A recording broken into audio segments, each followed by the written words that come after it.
Los Angeles in June of 1978 with my sweet, I love you so much, Mom. I miss my mom every day. But my sweet mom standing on the front porch of our little home in Grand Blanc, Michigan, a suburb of Flint, and she's standing, of course, completely telling me, of course, sweetheart, you've got to go. And her heart was just broken because I was her oldest child. Now I understand that. And I was lucky to tell her that before she died. But she was standing in her little bathrobe. Hi, honey, good luck. At least this time I know you're leaving, as opposed to loaded my little Honda up, sold my golf. I'm a golf junkie, but I can't play golf, make money. So went all the way up to California with a friend of mine, and met my girlfriend out there, who as I said, invaluable help. And then proceeded to pound the paper. I knew a piano player who was a friend of mine from when I'd been in LA before, but I didn't know any agents. Didn't know any go. It was really the typical actor story. You go to New York, you go to LA or Chicago, and then you say, how do I find an agent? And you bang on the door, you send out you send out this, you look at all the trades. That's exactly what I did. Drama log, backstage, variety.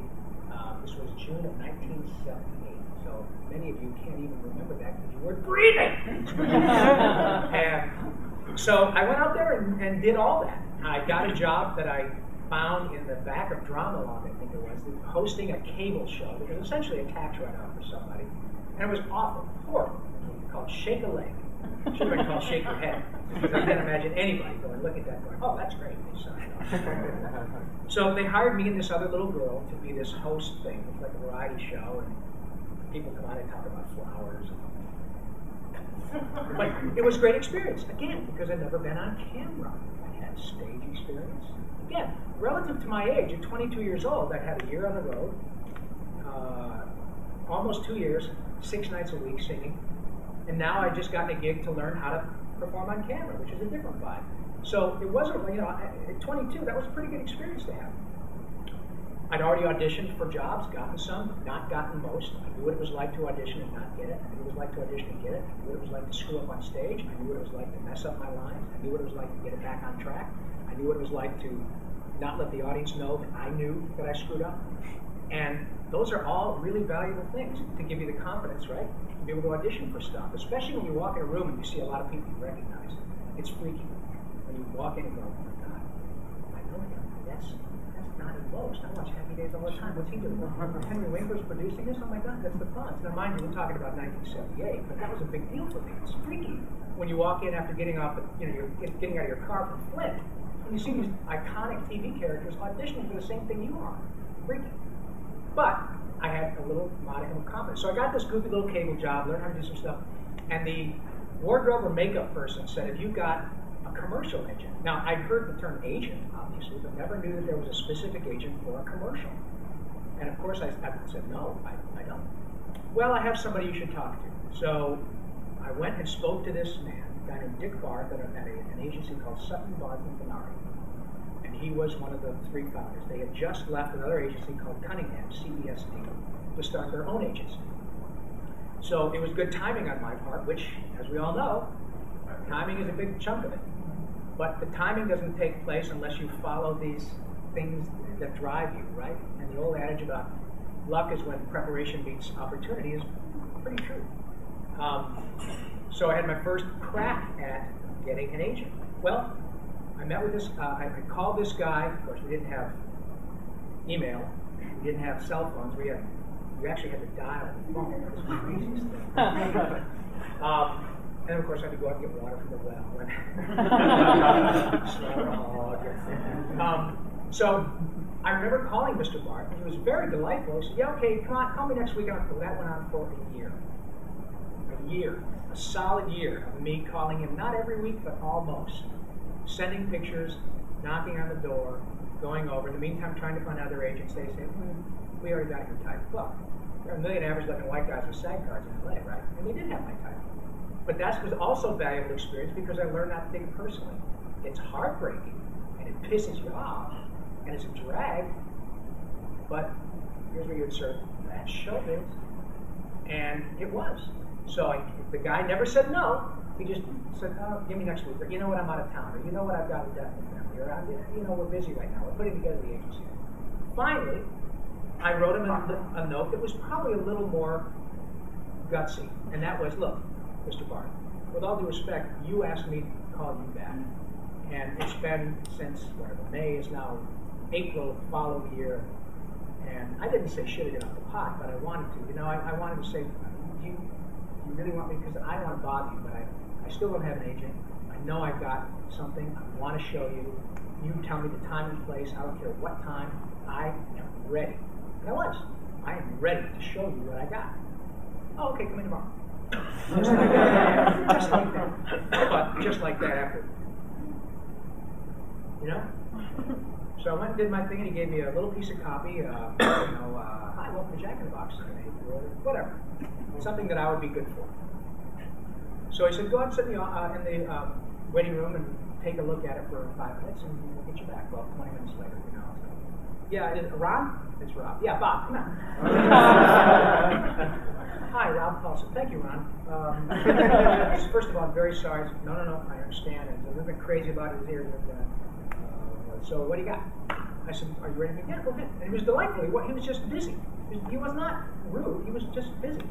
So, okay. And I focused, I swear to God, like a laser. Just did my thing and blah, blah, blah, blah, blah, blah. He says, okay, great. Hang on a second. Yeah, hi, Jamie, would you put together an after and SAG contract? And okay, great. Welcome aboard. Nice representing you. Can you send me who's next? And I'm like, that's it? He goes, yeah, well, when we get an audition, we'll call you.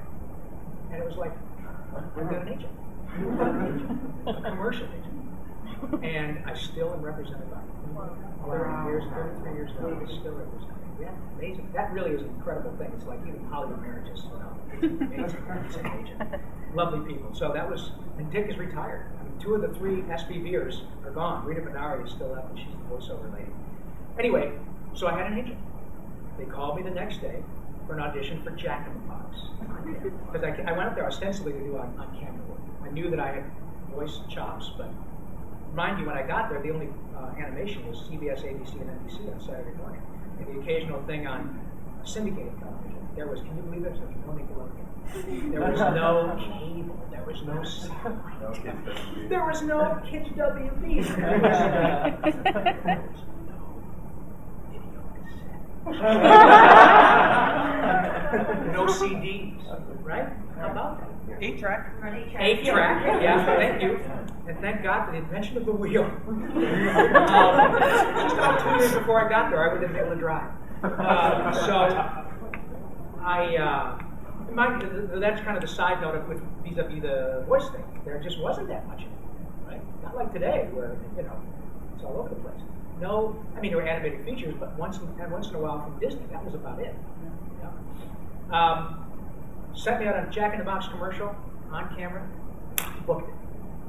I got 5 on-camera spots out of that audition, which got me my SAG card, which was great because all the work out there is work SAG and or AFTRA. So I got my SAG card. Of course, I thought, this is easy. Are you kidding me? I finally got an agent. That was hard, but the guy calls me the next day, and I go out and book it, and of course, Mr. Barth called me right back and said, hey, man, good for you. You got 5 spots. And I was like, okay, what does that mean? It means you get 5 different session fees plus the residuals. So a couple of weeks later, I was taking these checks, and I'm going, is anybody looking at this? This is unbelievable. I walked to the mailbox, and there's a couple of $1,000s. This is crazy, and it's legal. How does this happen? God, hey, you guys, come on out. This is great. But then, of course, I realized that you don't get everything. And I knew that, but I'd had this really great experience, and I thought, okay, well. So then it was a pretty dry spell, but nonetheless, I was still auditioning, and then I wouldn't get 20 or 30, then I'd get 1, then I wouldn't get 20 or 30. So I started to learn about the ratio of the get job to not get job, which is enormous in the not get job. So anyway, I got my union stuff all taken care of, and then my agent, the Rita Benari portion, said, you do radio, right? I said, yeah, I skydive, I skateboard, I do radio, I speak Tagalog, what do you need me to do? I can do everything. Actors, we can do anything. She said, because there are some radio spots associated with this Jack in the Box thing, great. Well, to take another jump, after a couple of years of doing that, getting work, not getting work, but I was starting to make a living. It took me about 5 years to get to the point where I could actually pay my rent. That means, you know, out there, if you can make 30 or 40 grand a year, you can survive. Now, mind you, that was 1978. Now it's pretty tough to survive on 40 grand a year.